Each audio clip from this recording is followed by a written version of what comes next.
23 বছর ধরে চলা জমির বিরোধ থেকে শুরু করে পক্সো আইনের একটি গুরুত্বপূর্ণ সিদ্ধান্ত এবং গোপনীয়তার অধিকারের ওপর একটি গুরুত্বপূর্ণ রায়। তাহলে আজ শুরু করা যাক সুপ্রিম কোর্টের কিছু গুরুত্বপূর্ণ রায়। 12ই নভেম্বর 2025-এ সুপ্রিম কোর্টের বিচারপতি কে বিনোদ চন্দ্রন এবং এন.ভি. আঞ্জারিয়ার বেঞ্চ সঞ্জয় তিওয়ারি ভার্সেস যুগল কিশোর প্রসাদ সাউ অ্যান্ড আদার্স মামলায় আপিল মঞ্জুর করে নিচের আদালতের আদেশ বাতিল করেন।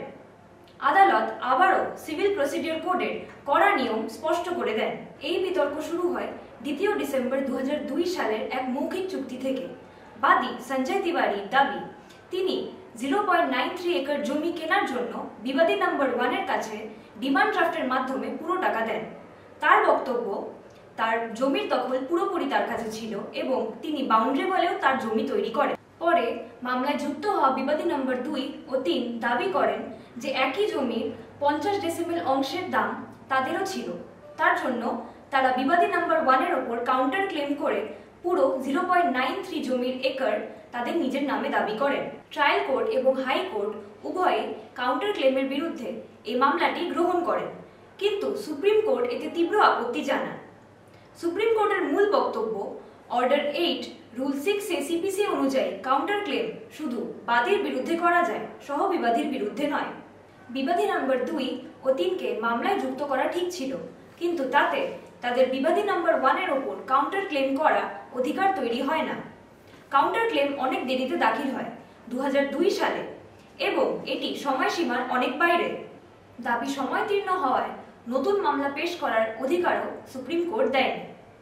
ফলাফল, সুপ্রিম কোর্ট কাউন্টার ক্লেম বাতিল করে এবং মূল স্পেসিফিক পারফরম্যান্সের জন্য তার মামলাটি ট্রায়াল কোর্টে ফেরত পাঠায়। 13ই নভেম্বর সুপ্রিম কোর্ট পক্সো মামলায় দোষী সাব্যস্ত বহালো, তবে সাজা কমে 6 বছর। Dinesh Kumar Jaldhari versus state of Chhattisgarh মামলায় বিচারপতি অরবিন্দ কুমার এবং বিচারপতি এন.ভি. আঞ্জারিয়ার বেঞ্চ ছত্তিশগড় হাইকোর্টের মামলা বহাল রাখে। এক 4 বছরের শিশুকে যৌন অত্যাচারের অভিযোগে অভিযুক্তকে পক্সো আইনের সেকশন 9 ক্লজ M এবং সেকশন 10 এর ধারায় দোষী বলা হয়। আদালতের পর্যবেক্ষণ, শিশুটির মায়ের সাক্ষ্য ছিল সোজা, নির্ভরযোগ্য ও বিস্তারিত। আদালতে অভিযুক্তকে দেখে শিশুটির ভয় পেয়ে যাওয়া মানসিক আঘাতের স্পষ্ট প্রমাণ। আদালত আবারও বলেছেন, চোখে দেখা ঘটনা অর্থাৎ অকিউলার এভিডেন্স অনেক সময় মেডিকেল রিপোর্টের চেয়েও অনেক বেশি গুরুত্বপূর্ণ। মেডিকেল রিপোর্টেও ব্যক্তিগত স্থানে লালচে ভাব পাওয়া গিয়েছিল। সাজা বজায় রাখার জন্য সুপ্রিম কোর্ট অভিযুক্তকে 4 বছর 5 মাসের কারাবাস করেছেন। বিবেচনা করে সাজা 7 বছর থেকে 6 বছর করা হয়, কিন্তু 6000 টাকার জরিমানা এখনো একই থাকে। এই রায় দেখায় যে শিশু যৌন অপরাধে আদালত কঠোর অবস্থান নেয়। 14ই নভেম্বর সুপ্রিম কোর্ট বলল, গোপনীয়তা একটি মৌলিক অধিকার, কিন্তু পুরোপুরি নয়। পুলিশের নজরদারি বৈধ।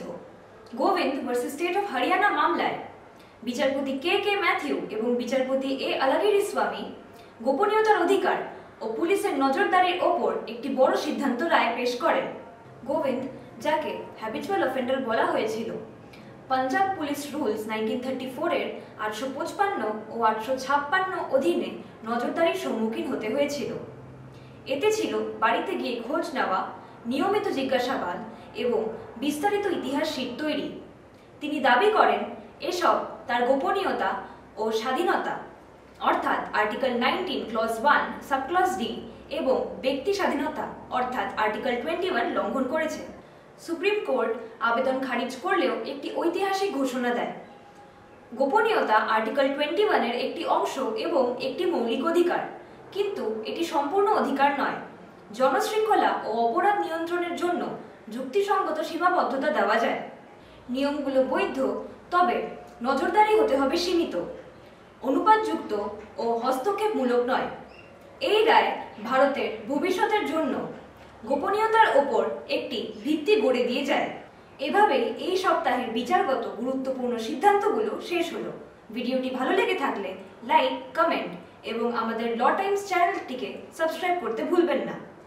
আবার দেখা হবে আগামী সপ্তাহে।